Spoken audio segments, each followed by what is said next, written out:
I want to talk about creativity and problem solving and some of the things that impede that and also help it along. And I want to talk about creativity because there's a lot of mythologies about creativity, including that it seems sometimes like we attach it to mental illness almost, or that there's very special people that are creative and others that are not.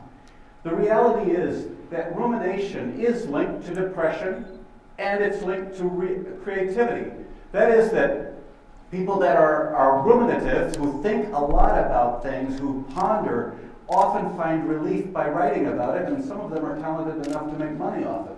But most of the research on creativity isn't about that. It's about the fact of how you perceive the world and how you see the world differently and can make sense of abstract notions and bring them together to create an idea. So the higher your mood, the better your level of intuition and perception.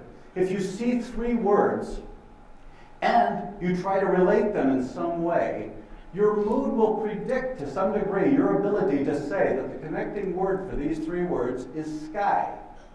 The higher your mood, the better your mood, the more likely that is. Another concept in thinking about perception is priming, that we can set you up for a thought, a positive thought or negative thought, by a concept that comes before that.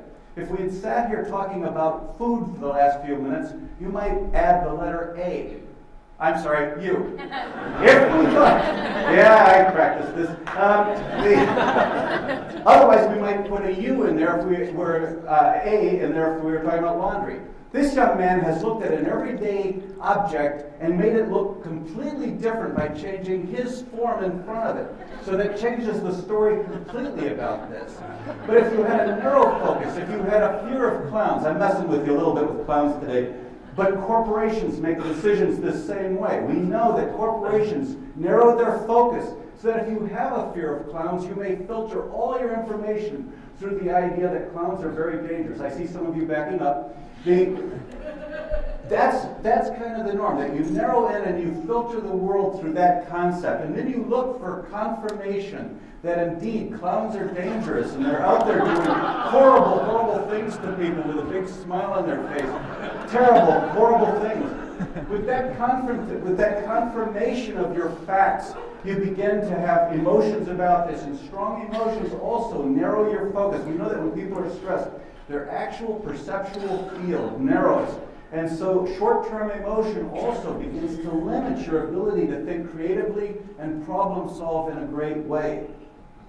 With that, you begin to develop a sense of overconfidence that you know what's right, what's going to happen, you know the right thing. And so there's only one or two options available. Either the clown gets arrested because you have overconfidence in your thing. You have two options. He gets arrested and taken away, or he wins and terrorizes us all.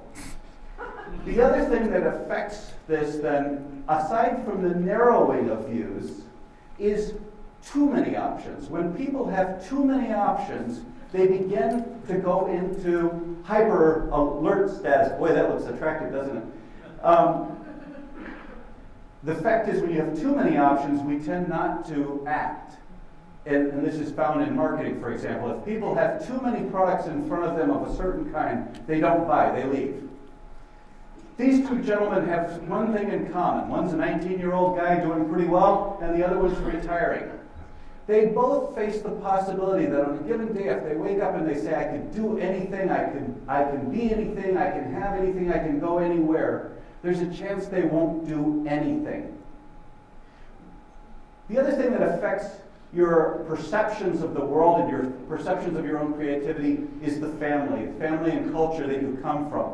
If we can affect your predictions or your ideas by adding or moving a letter or a concept, how do these masters affect your life as they tell you things about whether you can be creative or not? And then we all have multitudes within us. We have the warm, cuddly Labrador Retriever, and we have the raging maniac. And we spend enormous amounts of energy trying to push down and pull and move these parts of us around. And groups do the same thing. Teams and marriages will find that they try to push away when they're in conflict, so that the big picture person is completely annoyed by the detailed person, and the detailed person can't figure out what the heck is going on with all these big ideas that have no detail to them. When those two work together, they're extraordinarily powerful. All of couples work is about doing this, getting people to work their skills together. The bottom line is that creativity is also a cure for these symptoms. It's a treatment for depression, anxiety, and stress, because when you're in movement, when you take a step, no matter how small, you're better. You're just better. Most of you can relate to this gentleman. Not everybody was in the military. I actually recognize that mud puddle. But you've all been in a situation where you've literally been slogging through and you didn't know where the next thing was going to happen, what you could do for yourself. But we know that if you take the slightest action, particularly if it's not related to the specific target problem, if you do anything that raises creativity, you will release dopamine and endorphins. As Martha would say, that's a good thing. Those things make you feel good, and they lead to greater creative thought. Athletes know, right? Some of you guys in here know this, that some of your best thinking occurs towards the end of your workout, particularly the half hour after you've worked out is a particularly great time. So do anything, write, draw, dance, tell, etc., etc., etc. Some of you might recognize the reference. And the next time you see a clown or McDonald's, calm down. Think about creativity. Think in the next 10 minutes about seeing the world a little differently. And while I was working on this, I drew a line. I hope you enjoy my line. And thank you very much.